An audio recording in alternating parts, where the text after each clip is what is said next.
Directors of MSAD 27. Roll call. Here. Yep.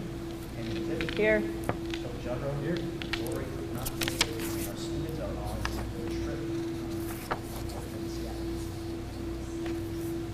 Agenda adjustments. Yeah, one adjustment, it's on the new agenda that I put on the table.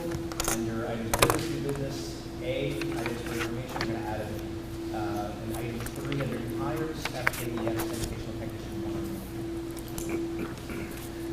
Okay, do we have any sign up, any public participation? I don't think so. Nope. All right, financial statements. First, the approval. Oh, sorry, approval of minutes. Number 1 on there, it said Toby Jondro called the meeting, but he was absent. Stop tattling. Besides that, everything else looked fine. Would this be where I would say that I made a mistake at the last meeting?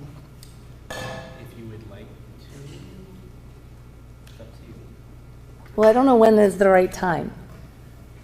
This would be if you would like the minutes to reflect Okay. something different, I think. Okay.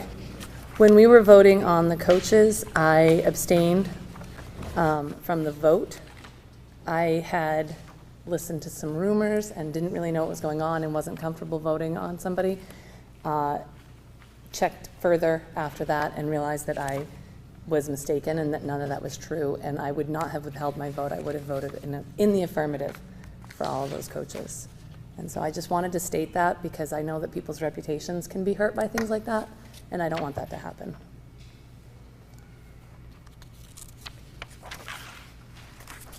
So, other than the change of who called the meeting to order, is there any other adjustments to the minutes at this point? Okay, I'll make a motion to approve minutes. Got it. No, second. Any discussion? Seeing none, all those in favor? I have a good abstain, sorry, I wasn't here. Tanya loved the meeting, by the way. Anytime somebody doesn't want to come, I was very appreciative that he didn't tell me until right before the meeting, too.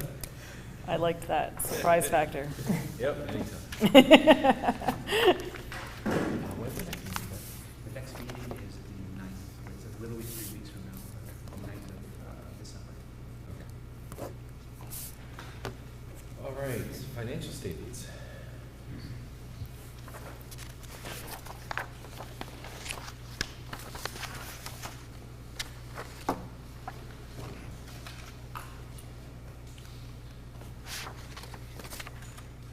Lucy, is there anything that we need to know? Anything concerning? We just finished our audit. We should have the audit report hopefully next board meeting. The audit went really well. No findings. Excellent. Letter items that we were able to discuss in the board today. But in terms of expenses, we're tracking relatively the same as what we planned. Now we're heading into the winter season and hope to have as mild a winter as last year. It's usually our unknown. Yep. I'll make a motion to accept the financial report for September. And I can second. Any further discussion? Seeing none, all those in favor? Passes. Continuing education. We have a presentation from Stacy Sear on continuing education, and from what I understand, the presentation was about 45 minutes long to start, and she's been whittling it down. And so I think we're under 10 minutes, but she did provide you with quite a bit of resources that have been removed, some of it from the presentation for your reference. Stacy, turn it over to you. So, good evening, board members. I'm Stacy Sear, your Adult Education Director, in case you don't know who I am. So, what is adult education and what do we really do? Kind of sounds like a simple question, but it does not have a simple answer. So our overall priority is about serving community resource needs through education as part of a team that has similar goals. So we have a strong adult ed team regionally as well as statewide.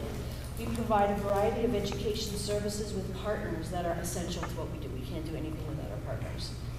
And we are unfamiliar to our constituency. We hear all too often, wow, HiSET, what is that? Well, Maine changed from the GED to the more rigorous HiSET exam 10 years ago. So your support as board members is vital to informing our community. So my purpose here tonight is to help you know what I do so that you can help me do it. I tried to do some interactive stuff on my slides to help keep glazing over. So I call this the adult education alphabet.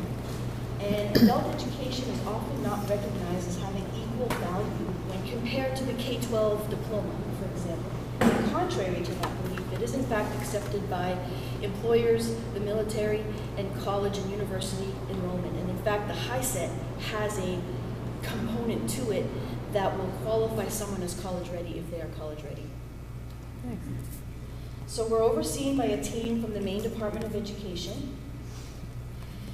We have state and national associations that are significantly involved in legislation, including a current bill that is before the House to allow students who are dropping out of high school from one of our high schools and moving into adult ed as no longer dropouts, as just another path for them to finish.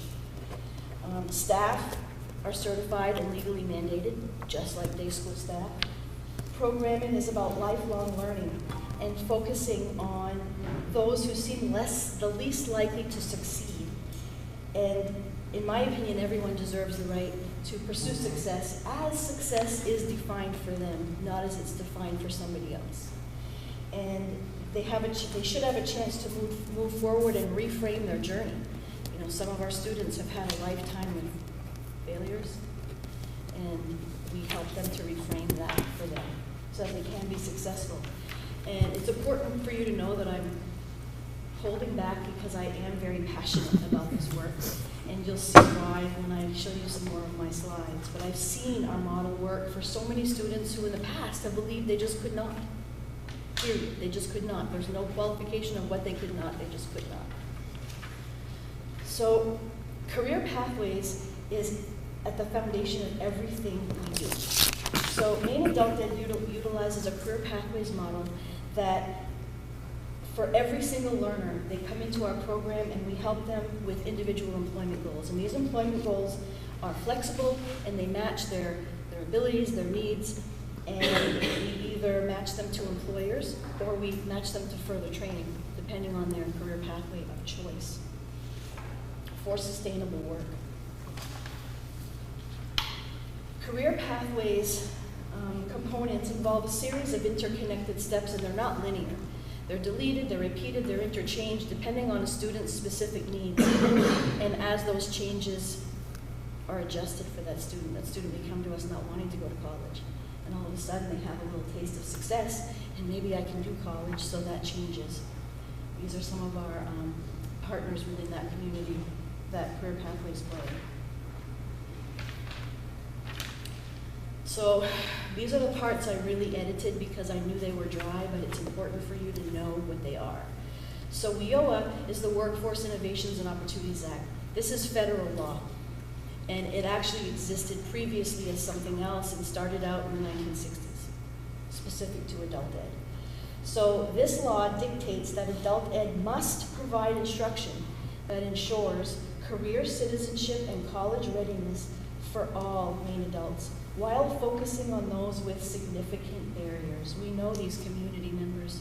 We know these people who need the supports that we have, but they don't know that we have them. And so what does all this mean? Well, it means that our role is to increase basic skills by embedding literacy components into all the courses we provide. We contextualize by providing authentic materials from the learner's experience. If they come to us and they've already done welding, okay, how can we gear that in your career pathway? So this work is ongoing, and we have to maintain a constant connection to community and employer needs. And Senator Angus King recently called adult education difference makers. Those are his words. I've also heard students say that. So to encourage collaboration and to maximize resources that we struggle to have in this rural state, Maine's 16 counties were formed into 9 hubs. Hub 2 is Aroostook County, and we're connected to the Northeastern Workforce Development Board. And this connection has provided us the ability to provide services and fulfill the strict law of WIOA that we never could do just by ourselves. I mean, sometimes we can't even run our own CNA class because we don't have enough people or enough teachers. So how do we do it and how do we follow the law? We collaborate. So I talked about teams initially. And so in Hub 2, we provide services collaboratively, we maintain best practices, we serve fewer learners with high success rates, and we're responsible for the same rigorous expectations as larger programs. And for us in Valley Unified, we've developed key curriculum and shared practices that are used across the state. We consistently exceed state benchmarks. We have successfully merged into one shared program, saving money while maintaining quality services. And we actively participate in state PD, and I am on several state policy making committees. So that's what we do here. So how does all this connect? Adult education's task is to lead adults to sustainable work. That's why we exist, through education and training. So some examples. We have CNA curriculum that has embedded ELA standards and soft skills right into the curriculum. We have a CDL class with an added bus driver endorsement that we added in response to the new bus driver regulations. We have hospitality and retail training, and we have a partnership with Ignite PI in Prescott to do this, and hospitality is one of the high-need workforce sectors in our region. And our TOPS alternative program for our Valley Unified High School students began as an adult ed project that is now expanded beyond the adult education scope. I can't claim responsibility for that program, but it started here in adult ed, and now it's just gotten so successful. So if somebody has a training need, we will help create a unique plan of action by utilizing our partners.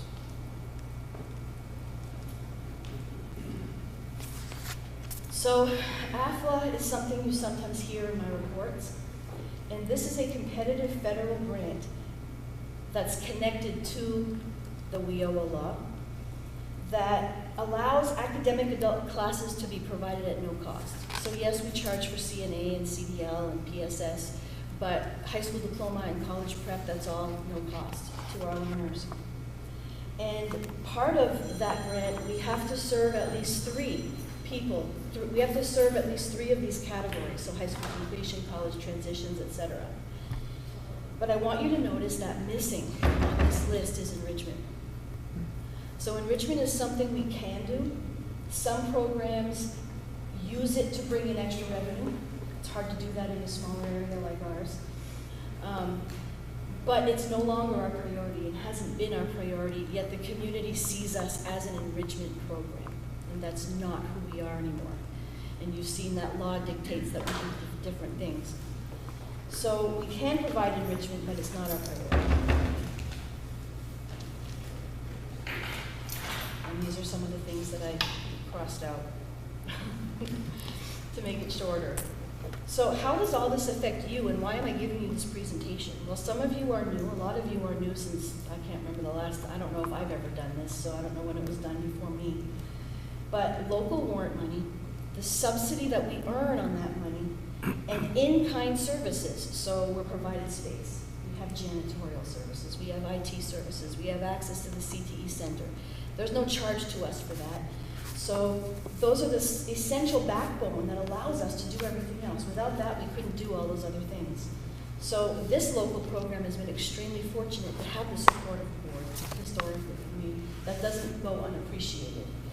So this partnership is so vital because we are all part of the success of our students, and our adult students are district students, even though they're not in K-12. And that will make a rippling effect for all of us. If our students are successful and they're working, that helps us as a community.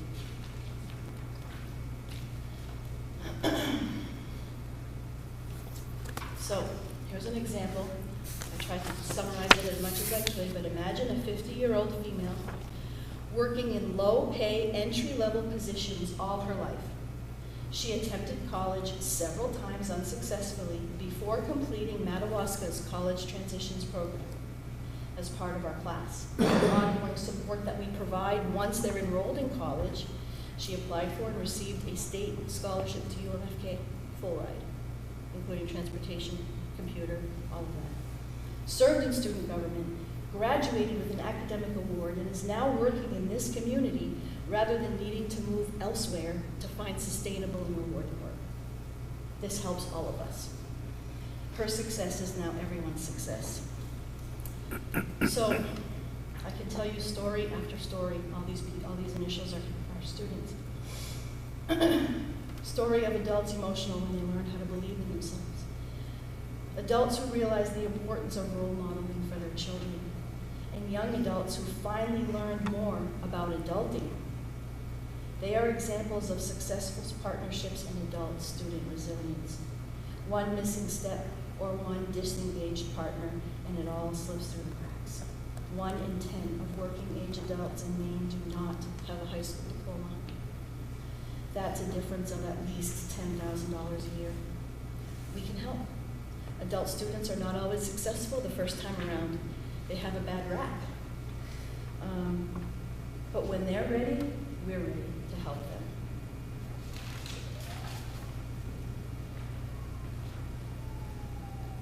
So some final thoughts. We're serving increasing numbers of high school age students who have dropped out, as well as adults with barriers. So we're talking learning disabilities, anxiety, drug abuse, all of that stuff. The list could go on and on. We don't have all those resources. We don't have a guidance counselor. We don't have a curriculum coordinator. We don't have all of that, but we have access to that within the district, and we have our partners. We have ACAP, we have the employers, we have vocational rehab, we have all these partners that we work with. And employers are in need of capable staff, and they're reaching out to us. I have healthcare facilities saying we need a CNA training. Okay, I have a CNA training. Get me the students, and we can run the training. So we have the tools to help prepare adults for the increasing number of vacant positions. Our communities are aging. We have positions that have been open for a long time and aren't being filled. We can help that. So my goal in sharing this with you tonight is to clarify misconceptions about what we do in adult ed, as well as to promote how we can contribute to learner success. We have the ability to be super flexible, more so than in other training areas like college or K-12. And I'll give you an example of the diversity of our student enrollment over the years. Last year we had a student in Jamaica using Zoom with my instructor in Madawaska as he prepared for NMCC enrollment. We have served ESL and citizenship students from Yemen, Belarus, Guatemala, Puerto Rico, and Cameroon. That's just off the top of my head, that wasn't even looking in files. Many who have subsequently succeeded in college, and these are the students who succeed in college above and beyond. They are the overachievers. And so we look at the whole person in our students. I couldn't say everything I wanted to say tonight. As you can see, there's tons of things crossed out, so I could shorten it by a few minutes. But please visit our program sites when you have a chance. Speak with staff to see their focus and dedication in action. I did provide some handouts for you so you could look at some of our information. I don't know if it all makes sense to you. I tried to organize it effectively.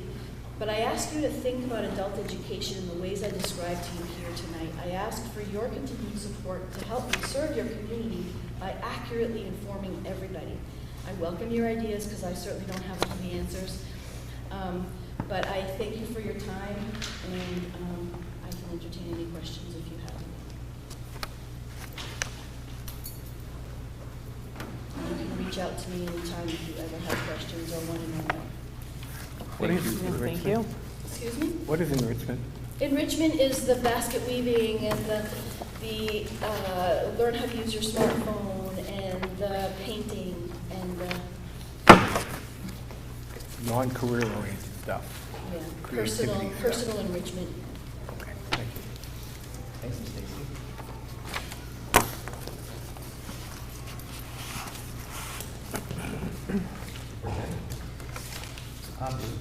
Just a few things I noticed on the agenda. There's a letter C that's blank. I'm going to fill in that blank if that's okay. First off, on A, November 8th, Valley Unified Workshop, we had a Valley Unified Workshop. We attempt to try to have one every year, the 3 districts together. This year we met at Madawaska Elementary School. A lot of the staff had never been to MES, so it was nice to host there at a school that many staff had never seen before. And the focus of our workshop was special education.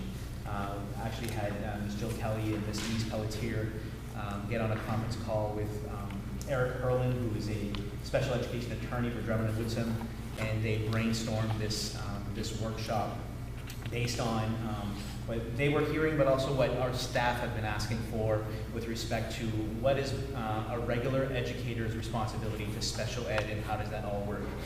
Special ed, as you know, is no longer its separate thing. It's all inclusive. It's all encompassing. So every educator in our buildings has a responsibility for a child's IEP and to make sure that they are part of the solution of making sure that that child's IEP is followed. Eric Herlin is somebody who, although he's an attorney, he's also, I say he's like a stand-up comedian. He takes what is relatively a dry topic, talking about special ed for half a day, could be rather dry, but he turns it into, a lot of laughter, a lot of energy. We sang songs, we watched him do a little song and dance from time to time, so it was really a good use of the first half of our day. So that's how we spent our morning, and the morning was geared towards educational staff, so teachers, ed techs, school nurses, guidance counselors, social workers, and administrators. That was the focus group for the first 3.5 hours of the morning. In the afternoon, Mr. Herlin worked with our cooks and our custodians and our secretaries and brought that to their level of work and how are they responsible for special ed in their various roles as a bus driver, as a custodian, as a school secretary. So it was nice to deliver that message, and we don't often have PD for all of our groups, so it was nice to include everyone for that. While they were with Mr. Herlin for that part of the day, the rest of the education staff had a 5-year requirement training on suicide prevention. Not the most glamorous topic to end a day in, but we needed to do it, and we were happy that we were able to get it done throughout that afternoon. So I did share a link to the agenda if you get a chance to go to your electronic copy and check out the link. It was a beneficial day for sure. The second thing I have is administrative assistant HR feedback. So last meeting, you all approved an additional position at central office for an administrative assistant to focus on HR. I just need to thank you, because the individual that you have approved, and we have begun working with, Ms. Nicole Kemp, is fantastic. She's a quick learner. She's very thorough. She wants to do well. I sat with her on just my end on the Frontline Education Training Center, which is where people go to apply for our jobs. And she was like, is it okay if I dive into Indeed.com and all these other sites? I'm like, yeah, absolutely. Do whatever you want to. So she's willing to go beyond what we've been doing and break some of those barriers. So we're super impressed. I talked to a couple of the girls in the office after Nicole had left the other day, and I said, is it just me or is she awesome? And they were like, she's great. So we are very thankful, we're very appreciative, and we're encouraged with what Nicole brings to the table. So thank you for that. The third thing, where you don't see anything on your new agenda for C, I just wanted to give you kind of like an FYI that we're being told at the state level to be very mindful about what kind of cuts are coming up with regards to some federal programs, especially Title I, Title II, and some of the other titles, as well as E-rate, which is what we get for technology and for being in a rural area. We have received information from various groups across federal and state levels that it appears that some of these programs are going to be targeted, which for us, where we receive funds for being rural and for being middle to low income, we may be affected by that. So as we learn more about what that entails, we'll kind of share it with you. But we rely heavily on our Title I and Title II funds for staffing. We staff quite a few people with that, and so with that being up in the air, it just makes us a little nervous. So I'm not anxious to find out, but I'm anxious about what we're going to learn. So I wanted to share that as well. Aside from that, you have your administrator reports. You have one from Mr. Chenard, Mr. Anderson, Mr. Mitchell-Daigle, and Ms. Stacy Sear, who are all here if you have questions for them.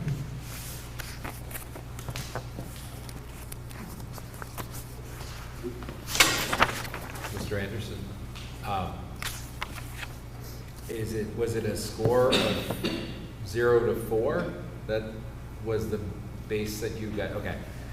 I'm seeing the numbers and I didn't know if it was like 0 to 10. I was like, you did really bad. Oh boy, 0 to 4 with 3 people. Okay, thank you. It might have been here and I just missed it. But. So not, I don't think, included here, and maybe I missed it or something. What's the Rural SFA Lunch Trailblazer Award for? That's the award that our kitchen staff won. What's SFA? I'm not the expert there, so. So Melanie was supposed to present to you guys last meeting, but it fell on the trip that they have won to Las Vegas. She's going to be here next board meeting to share what that is. Oh, awesome. Okay. What they did.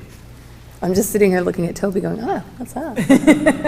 Yeah, Miss Melanie is going to be our presenter next meeting. Basically, we have an amazing lunchroom. Well, yeah. Yeah. And what happens in Vegas stays in Vegas.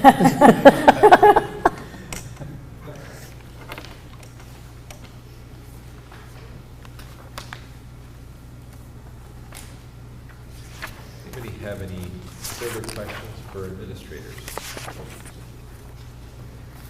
Or are we want like a few more minutes? Are we good? Okay. Committee reports. So we do have a committee, policy committee report out. I want to preface this with the committee met last week, and we did look at some policies that we're not bringing to you, and that's because those policies are Title IX policies that are tied to the this August changes in Title IX.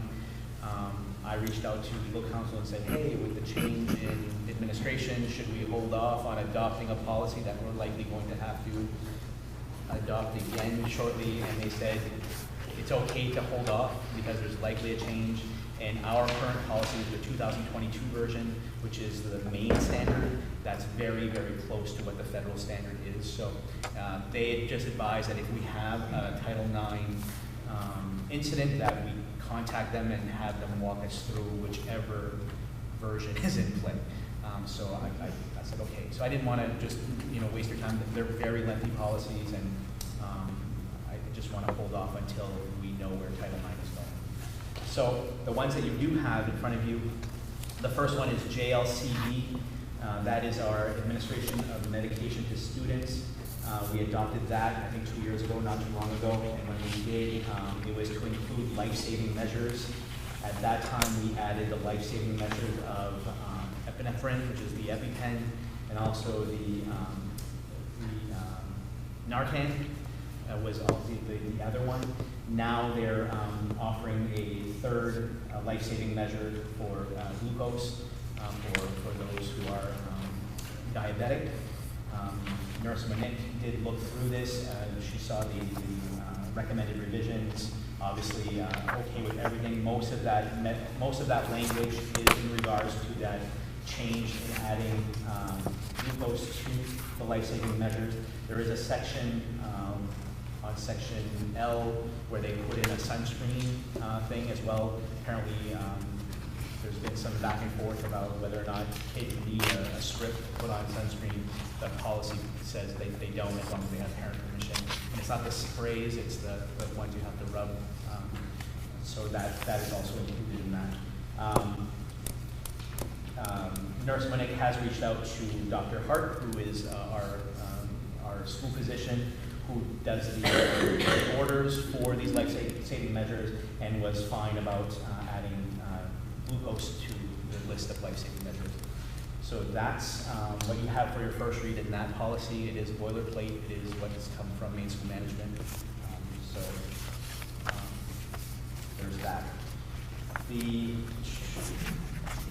second one that we're bringing to you is JICI, which is our extracurricular code of conduct policy. You'll see that Mr. Doucette and Mr. Chenard primarily are looking for a couple of additions to the core value chart that you see on page 1 of 6. They've added a bullet for responsibility with regards to refraining from possessing tobacco, alcohol, or other illegal drugs. And then they've also added a bullet for engage in invested learning, for exercising good judgment. They did want to also change some of the violations with regards to when a student is in violation of policy for drugs or alcohol. They wanted to make the steps a little more restorative, so not as punitive. You'll see that they struck out the 14-day suspension for all activities in their advocation for this. They're saying, you know, a lot of these kids want to stay in the program in order to, you know, to be able to succeed. So they're pushing for a substance use educational program that we now offer. So as long as the student enters in this program, they can stay with the team and they can continue to work with that counselor through that program in order to hopefully beat the addiction. And you can see subsequently the second offense, eliminating that 28 days and then putting the 14 days in that second offense. And then you'll see the changes of the third offense as well.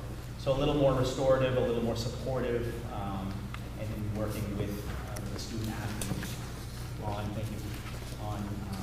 the violations for the violation code of conduct. Questions on either JLCD or JICI? And Mr. Doucette is here if you have questions on his recommendations. How are the changes more restorative? I see where they're less punitive, but what's the restoration aim? The question is, what's the restoration angle on this? So Thanks. the presentation is that this is less punitive. I see that it is, and that it's more restorative, but I don't get the restoration piece. Well, it's more about the educational piece. Right now, we don't have an educational program that we run. With this, we would do that. We would begin an education, a drug and alcohol education. So what we have is our Megan Bonafa has been certified to be able to conduct classes for educating students that may be dealing with like a nicotine addiction and things like that. And so the course involves like 10 modules, and to get through it, it would take, you know, several hours of the student's time to work on that. And rather than time away from the very thing that can help them stay away from addictive things, and the very thing that can, you know, give them the positive, you know, endorphins and serotonin and everything that they may need the worst thing to do is, you know, suspend a kid for something like this for, you know, 14 days, and what are they gonna do when they're home? So this way, we try to keep them physically active or involved in whatever extracurricular activity they may be doing, whether it's drama or chess or whatever it may be. And this way, they go through an educational process, okay? That's the first offense. The second offense, now that introduces some punitive along with the educational piece as well. So basically, all the stages or steps of offenses for the violations, you had first offense, second offense, third offense.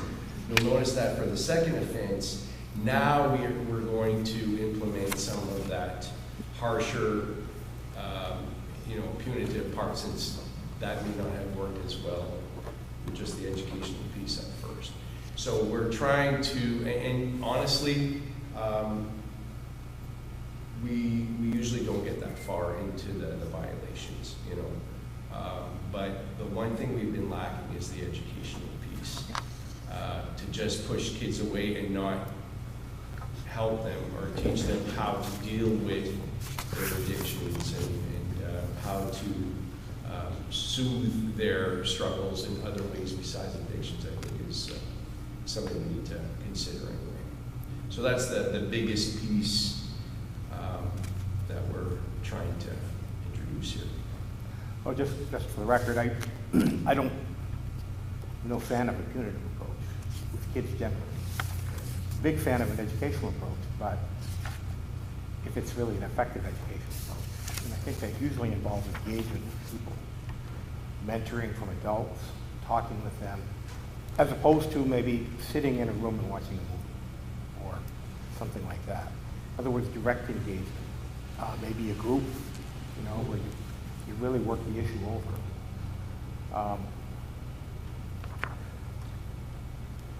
Right now, we are communicating. There's nothing in the works, but I have communicated with Derek Nichols and Ryan Romelia, which are working with the First Mile Recovery, and we are trying to, over time, and we're hoping to get some sort of connection through them to help us with students who struggle with these issues in school. And that would be a perfect way to have, you know, kind of that mentorship along with the educational piece. Is there any way to measure? We don't really have a method to measure how effective these programs might be. We do. Unlike education, substance abuse has tested evidence-based methods to figure out what works and what doesn't. Historically, there's some substance abuse interventions that create an increase in substance abuse, and there's some that cause a decrease. The problem is whether or not we decide to look at the interventions and whether or not they're effective. And historically, schools have been terrible at this. The DARE program that some of us were exposed to increases the use of drugs and alcohol. Time and again, you take 20 kids who are going to use in a school that has DARE, that does not have DARE, you have 30 in the same similarly situated school that start using. I think we have to be very careful which programs we use and make sure it's an evidence-based program that has positive results for our demographic, because that's how we do this right. If we do it wrong and just go with good intentions, sometimes even good intentions can result in negative consequences. This is making me very nervous. Before I was a lawyer, I worked in the drug court, and there's a lot of really well-intentioned, good-intentioned people who don't follow the science. There's science behind recovery, and there's science behind interventions. There's science that says what works and what doesn't. I would really, I would say proceed with caution on this. And obviously, there's not much information attached to this. Yeah. Okay?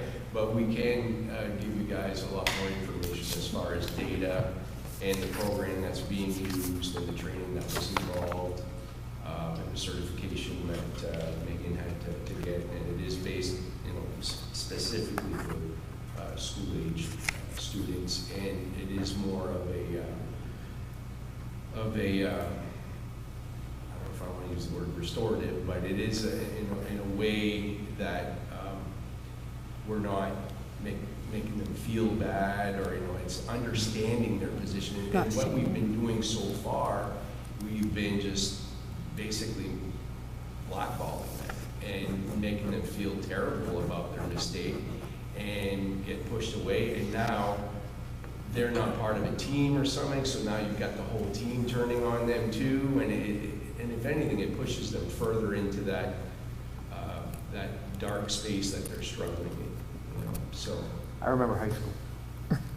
I remember drug use. I remember alcohol use. We're not being honest with ourselves about what happened 50 years ago. I don't know that it's much better today. I really don't know what it's like today. But it wouldn't surprise me if it's very similar now to what it was then. So that, I guess I'd really like for us to be serious about addressing that. And I think that begins with banishing hypocrisy.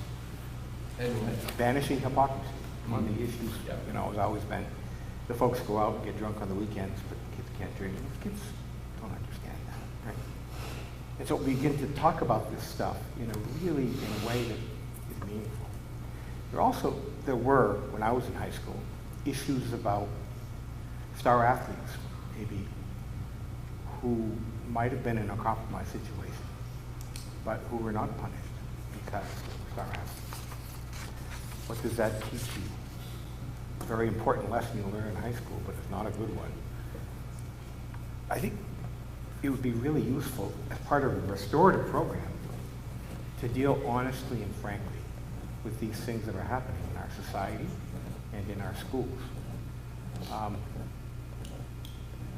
Because then kids aren't stupid, you know, and they can assess they can tell what you really mean by the way that you present it and the way you deal with them. So moving away from a punitive approach, I think makes sense generally, but I really think we have a huge need for an honest discussion about what a restorative program ought to look like using evidence-based stuff and being honest with ourselves. And that's why we're utilizing social workers and counselors to do this, because it's not just a teacher doing a DARE club or a SAD, SADD club or something for kids to join and stuff. These people are trained, you know, to get down to the nitty gritty and get to the emotional level and build up from there. And I think we've got the right person for it. We have been, you know, not a ways to go, but at least this is the direction we would like to go in.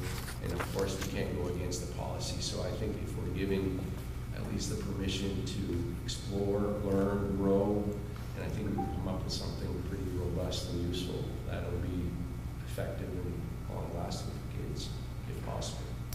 Go ahead. No, this is first read, so perhaps for next meeting, we can invite Megan to come talk more about the program, or at least have the resources for the board members to see what that Absolutely. program is, Awesome. and they can view it in advance. And I have a question about timing, first offense suspension from all extracurricular activities until verification of completion of the appropriate substance abuse education program. And they have to meet with a chemical or health coordinator and or social worker. And it says it's outlined below, so there's two questions I have there. One is, where we don't know how long, we don't have an educational program set up yet, and we don't know how long it's going to last once it is.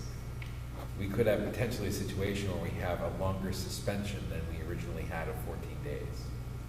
We would hope not. The program, But we don't know. The program takes about 8 to 10 hours to get through it. Okay. Yeah. But if it's, let's say 2 hours a night, It can be. It can be. Yeah. so that would be over 14 calendar days. Right. But this is with the assumption that would be, to me, a student that maybe doesn't care to return to the sport or to the. Well, you're saying To it's me- 8 to 10 hours? Right. And if it's 2 hours a night, you're less than a week. Yeah, okay, listen. Yeah. But I'm just assuming if someone is really serious about this and, you know, they wanna get this done and move on and own it, they have the potential to do that. If they wanna kick the can down the road or refuse to do it or whatever, they have that option too. I think where I'm going with this is that a lot of the manualized treatment approaches will only allow you to go so far at a time. You've learned a sport, or you play guitar. You practice, you sleep, you come back tomorrow, you're a little better. All the brain science around recovery isn't you just sit there and pound 10 hours of treatment and then walk out, I'm done, I'm gonna go play some soccer. Like, I think, I'm worried that I guess I'm just saying, maybe we hold off on some of these numbers until we have a firm idea of the amount of time that's gonna go into this, because I don't want it accidentally, and I know your intention isn't to do this, but where we don't know what's in the box, maybe setting a goal to complete the thing before you can go back might be setting ourselves up to create a more, unintentionally, but more punitive model than we are replacing. I think an easy solution might be just removing the word completion and putting actively engaged in a program. Yeah, I think that makes perfect sense. And then there's also students will meet with chemical health coordinator and or social worker as outlined below. Is that another page? Yes, Okay. yeah, Then on page 4. Okay, so that's just my concern, Steve, is I'm not really, I just want to make sure that we don't inadvertently make it worse. And some of these programs can take, like the really good ones, I think, take longer and are smaller bites, has been my experience. Yeah, So, for sure. You're looking down a very deep well here. What's that? You're looking down a very deep well. Well, I know, and there's Stick your no head in it. perfect solution without, hiring a full-time, a drug abuse counselor. Or, I'll make a motion to do that. Someone that can meet with them daily, every day, and if they're struggling at 10 o'clock at night, have a phone number to call, and, but I guess we're just trying to move away somewhat, it's more about following our PBIS model and trying to include education in this and remove a little bit of the harshness being felt. I think that's fair. Like I said, I'm just caution because I think maybe there's a possibility you inadvertently create a harsher system with your good intent. Yeah. Until we know what that program looks like, I think what Ben suggested makes sense. It's great. Also, the self-report consequences on the second offense and the third offense are gone. Why? You only get to self-report once. You only get self-report once. Because it's a way to get out of responsibility every time, right? I'm just gonna self-report because they're gonna find out anyway. Okay, so once again, best practices in substance abuse treatment is that people will relapse. They never quit the first time. I quit smoking 20 times before I quit smoking finally. And I'm still letting myself smoke again when I turn 75. Because it was awesome. It was my favorite thing, and it was a hard thing to quit. I think disincentivizing self-reporting is not a good idea, even if it's the 5th offense, because one of the biggest obstacles in dealing with folks who are using is self-delusion and their lying behaviors to cover up the substance itself only hurts them, Right. but the lying and deception hurts the community. So if we can get around, when we did the drug court, self-report always get a better deal, because it meant the person was reconciling their behavior and how it affected the community around them. So I guess I would challenge the abandonment of that, because I think folks who are using drugs and alcohol, the first step is acknowledging that they're hurting their community. And I think even if it's a second offense, giving them a little bit of a better deal for coming forward and saying it isn't a bad thing, because it reinforces the honesty. That's the first thing that goes away when people start using. Excellent.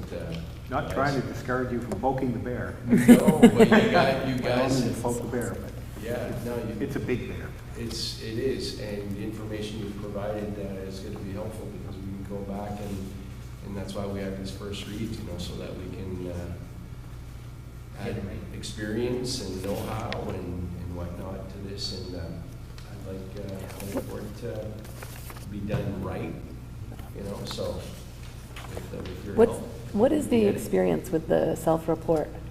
What's that? What's your experience with the self-report? Like, does it seem to be only if they think they're going to get caught anyway? Like, one kid at a party gets caught, so then all of a sudden the whole team's self-reporting?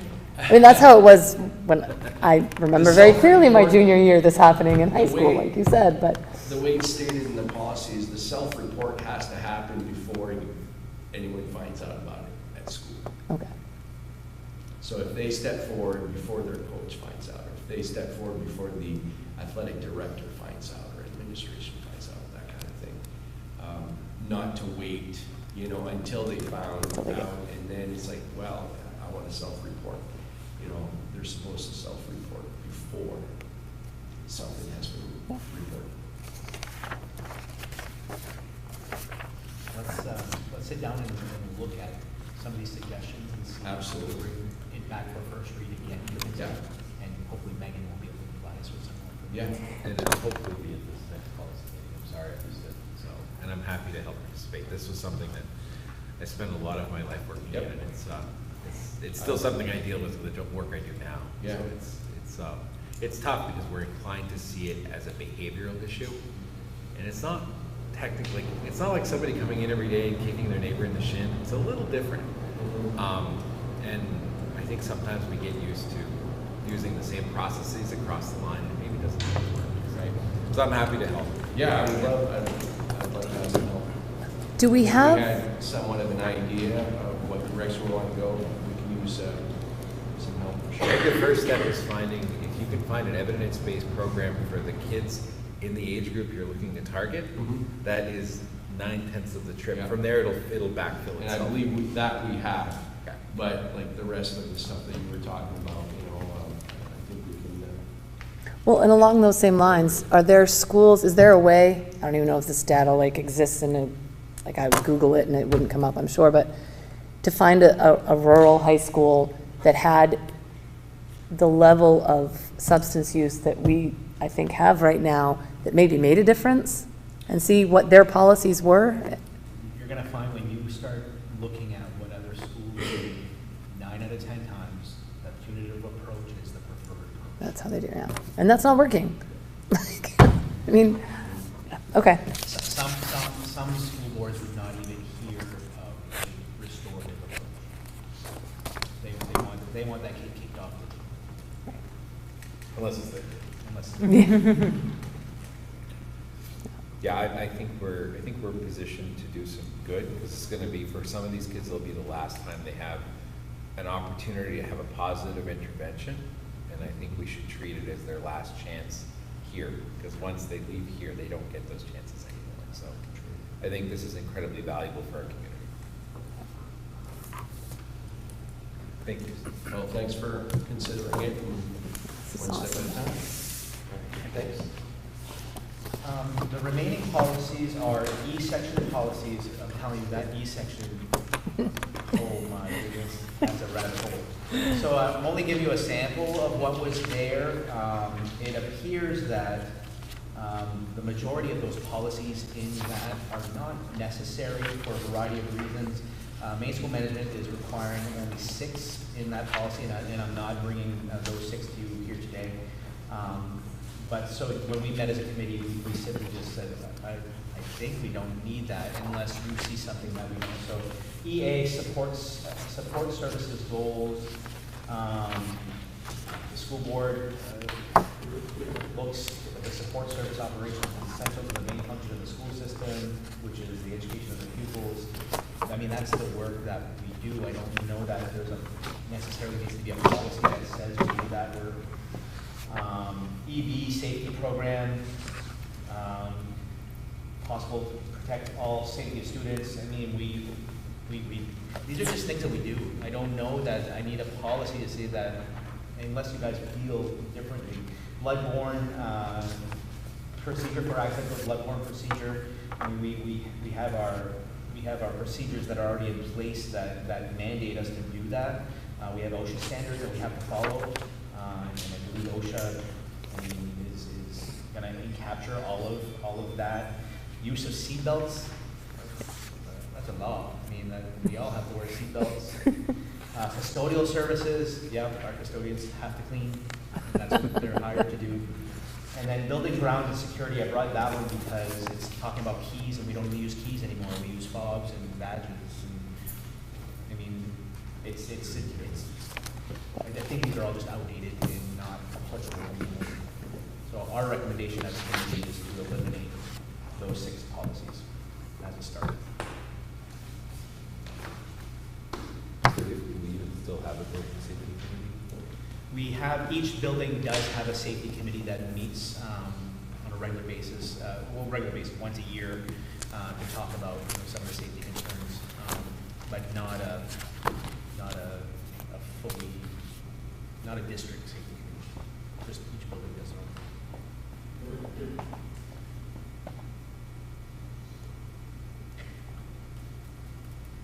I'd make a motion to approve the removal of these policies. And I'll second.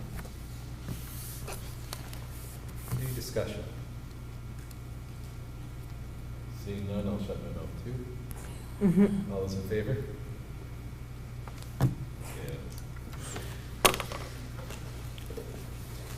Under new business, we have a retirement announcement. We should have a letter in your packet. Dear Mr. Stilwell, will be retiring as a cook helper at Community High School effective May 15, 2025, and that is from Linda Foster. I'll make a motion to approve the retirement of Linda Foster. I'll second. Second. Any discussion? Shannon. Shannon. Seeing none, all those in favor? Passes. Under new, we have no resignations, no transfers. Under new hire, we have 3 new hires. The first one, you should have a letter from Ms. Stacy Sear, and they are recommending Hannah Chassie as the new MSAD 27 Early Learning Center Early Childhood Assistant. I'll make a motion to approve the hire of Shannon as our early childhood assistant. And I'll second. Thank you. Any discussion? Seeing none, all those in favor? You should have a recommendation email from Mr. Ricky Labby. He and Mr. Neto received an application and interviewed Mr. Brian Dubois. Brian has worked some 40 years at Heritage Shop and Save in Madawaska, and decided he wanted to try some other things. He's been very effective in pursuing his bus driver license. I thought I would race him, but he's definitely outdoing me in this process, where he just told me a while ago that he might be able to get his permit, as I said, quite soon. So Brian has been working at Fort Kent Elementary School as the night custodian, as a sub, and hopefully with your approval, he'll be one of ours. Motion to approve the hire of Brian Dubois. And I'll second it. Any discussion? Seeing none, all those in favor? Should we tell him? He's right out in the hallway, right? And then we added an adjustment tonight, and you should have a letter from Ms. Jill Kelly and Mr. Kevin Anderson, and they are recommending Morgan Newman as the educational technician one-on-one here at the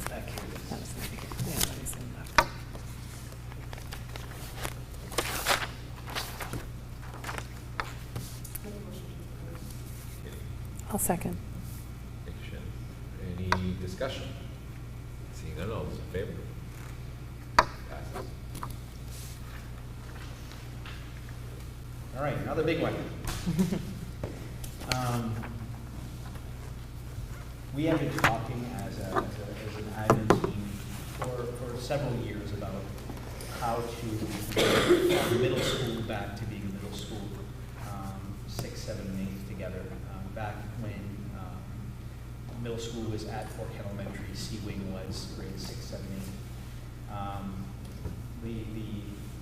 The separation of the middle school, leaving 6th grade there, obviously was a decision that was made because of space, and it's always been a decision of space and how can we make this happen with the space that we have.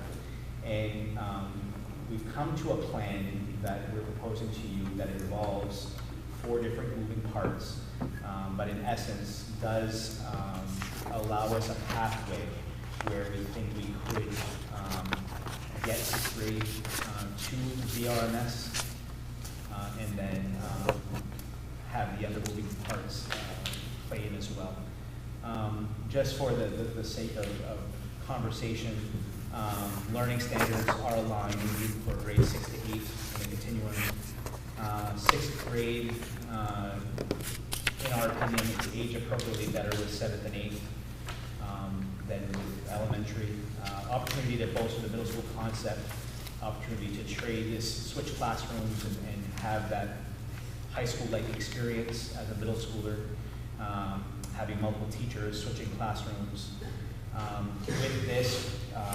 With this move, we would be able to provide space to potentially have an additional pre-K classroom at Fort Kent Elementary. And right now, as you all know, we have a partnership classroom at the ACAP Center, and we have too many students here. They go there for programming. That happened last year, didn't happen this year because of the smaller number.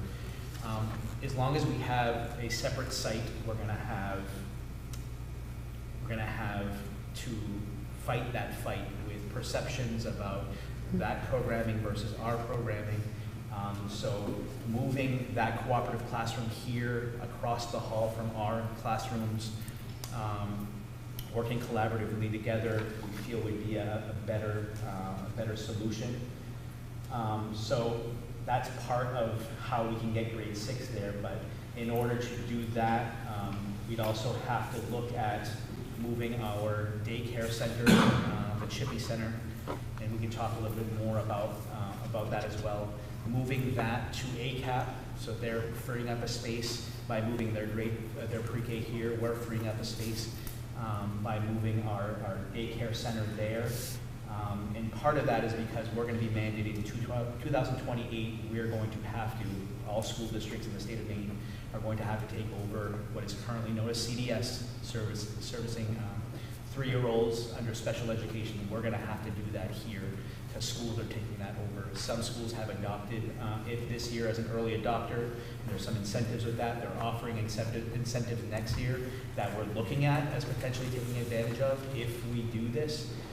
ACAP is ready to be our partner in them servicing the birth to 3-year-olds, us servicing the 4 to high school age. So basically specializing in what we're good in.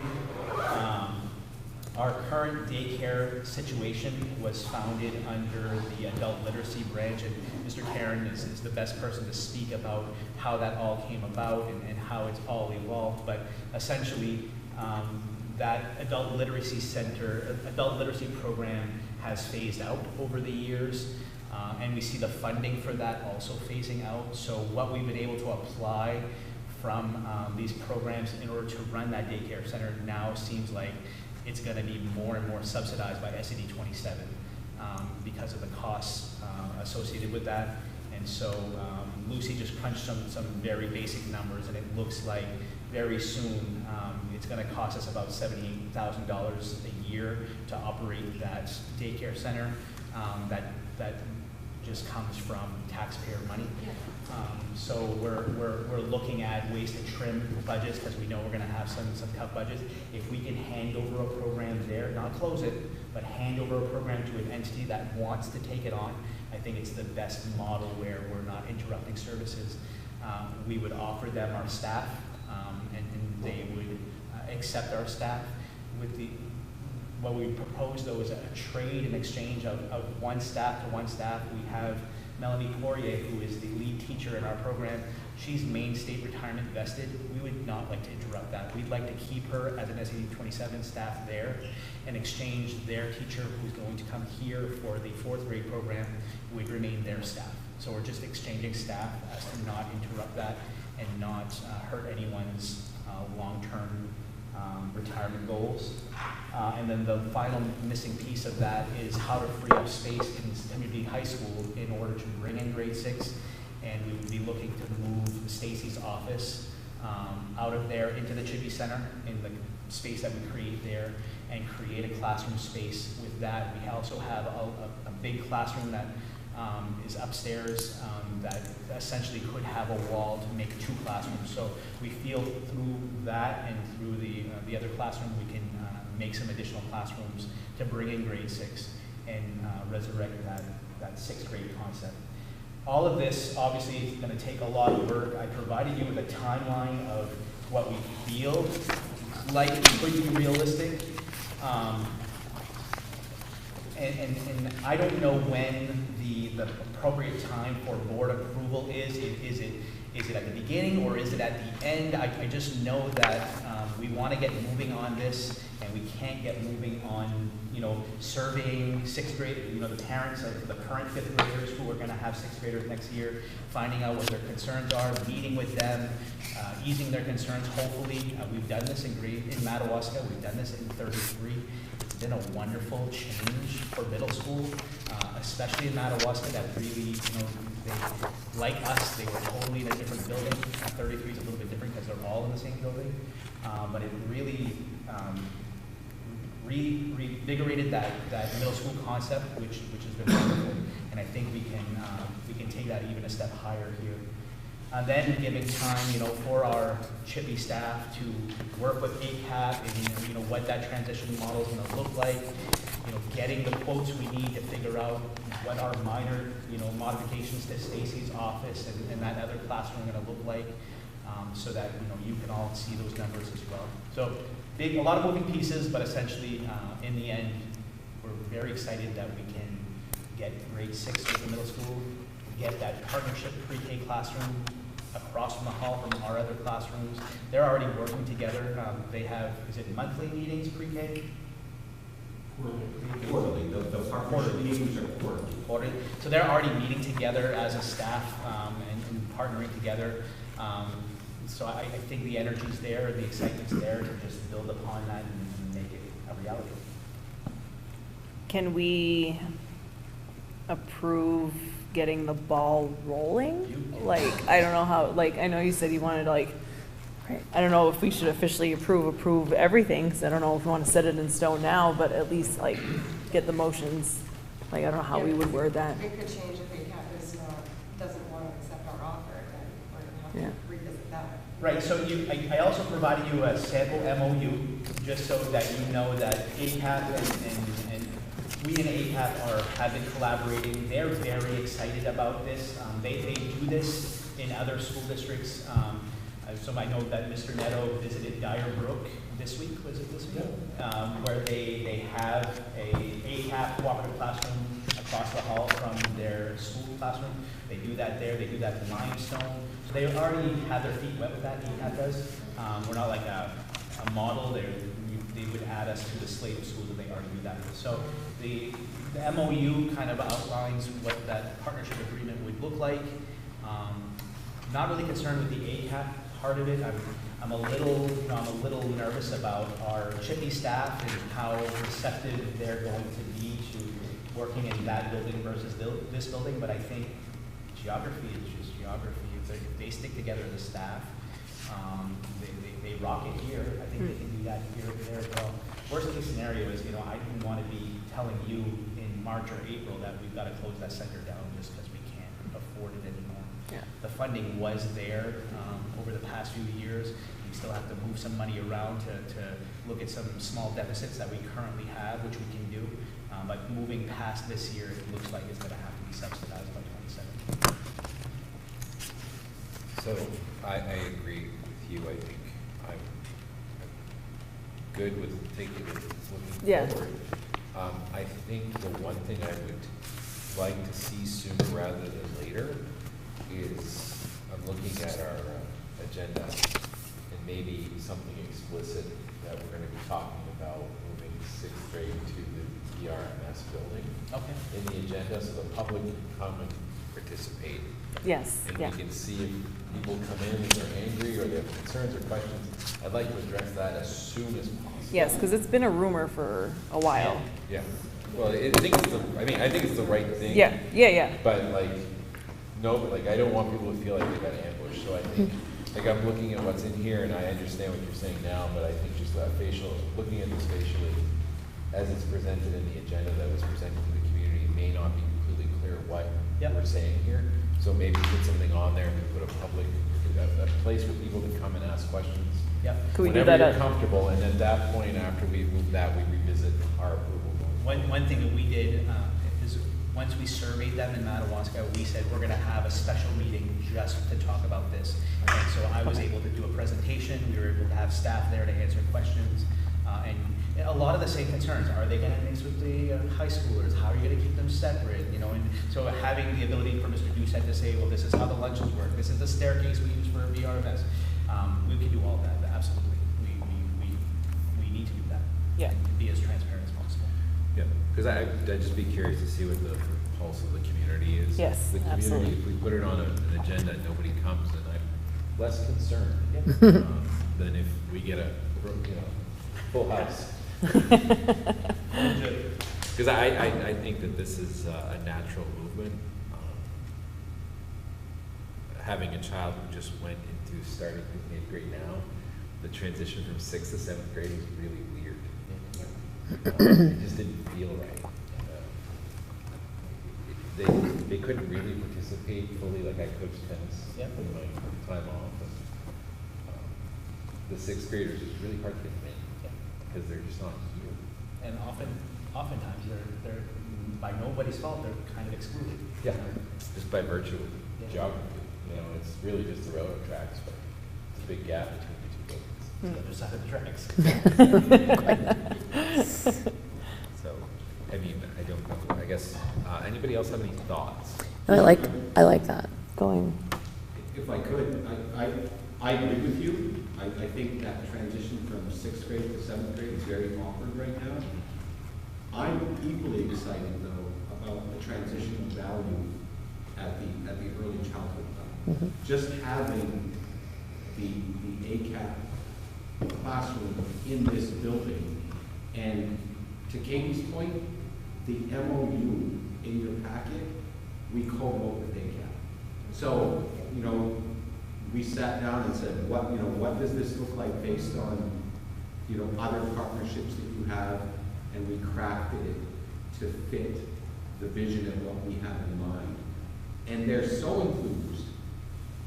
I mean, the University County Action Program, the Head Start programs, they have been using a high school curriculum in all their centers for years. And they have said, if your teachers don't want to use high school and they want to select something else, we will use what your teachers want to. So they really want to come in and have the same type of program. And no two classrooms are exact replicas, right? And so that's not what we're looking at, but the same type of programming, the same types of standards. They're also very excited about having a really highly qualified early childhood staff already in place, because they face challenges in recruiting high quality staff. And I think that Melanie Poirier remaining an SAD 27 employee is more than about Maine State retirement. She can now function as a liaison between that early childhood program, including the 3-year-old program, and stay connected with what's happening in terms of curriculum with SAD 27, and she becomes a bridge that closes any disparities. Going to be a big responsibility, but she's a very capable educator. She can pull that off. So I think those transitions will be much smoother and more seamless. Absolutely. I'm just happy that we have ACAP there as a resource. And I wasn't sure if this was already like kind of talked about with them. You know what I mean? I was kind of scared that they would just like, no, and then what? You know what I mean? But at the same time, I felt strongly about this for some time. Like, I just don't feel like daycare should be part of our budget. You know what I mean? I understand it's a good resource for the community, but I also don't think that it should be like financial liability. Katie, the daycare center was brought on as part of a 4-component family literacy program. Yeah. And in order to qualify for grant funding, you had to have all 4 components. But when the grant money ran out, we were able to build that, or basically show our costs at the end of one academic year. And then in a subsequent academic year, we would receive 75% subsidy for those costs. But you can only do that when you're running a 4-component family lit program. And we don't have that anymore. And so that's why, and this kills me, because I spent 20 years building that 4-component family literacy program. And we had the largest, longest running one in the state of Maine. But it's just not there anymore. So it's time to move on and try something new. And that's why a year ago we started talking with ACAP when we heard about what was happening with CDS. And we asked them, are you willing to specialize? We want to specialize in the 4-year-olds. We'd like you to specialize in, birth through age 3. And they have been very open. So what's going on with CDS? They're being not deauthorized, but CDS really can't function the way that it has because they don't operate schools. And because of the geographic disparity in our state, and its far-flung geography, especially in areas like ours, it's very difficult for them to provide an appropriate level of educational services that prepare children for that entry into kindergarten. So the state, because of these perennial struggles for probably about 20 years now, finally said, and it's not deauthorization, but it's more like a decentralization. Not all services will be centralized with CDS. They will continue to be an entity that will help coordinate services for specific children, but now hopefully that will happen in school settings or in community-based settings like ACAP. And when you look at the permissible plans, Head Start centers are one of them.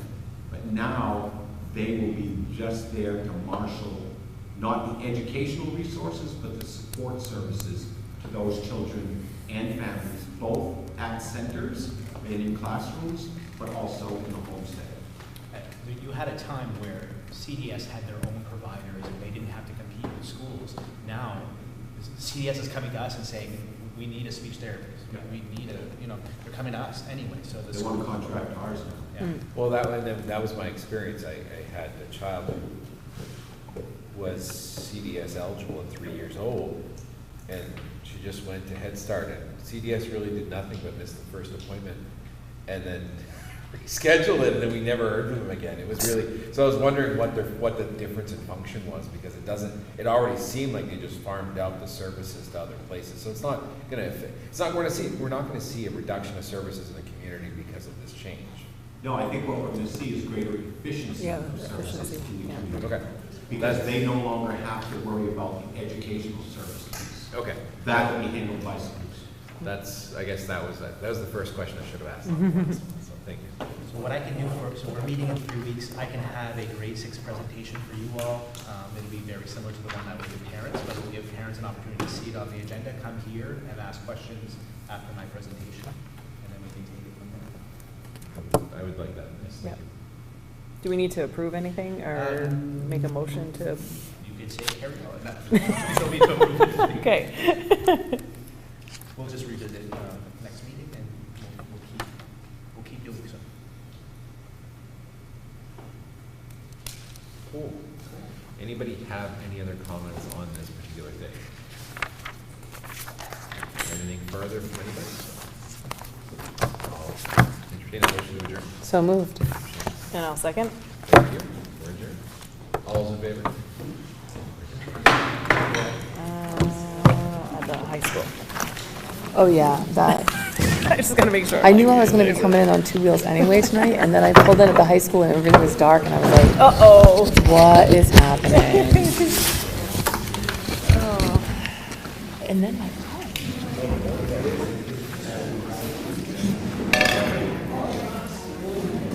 I don't see it being a big issue, but there's only some.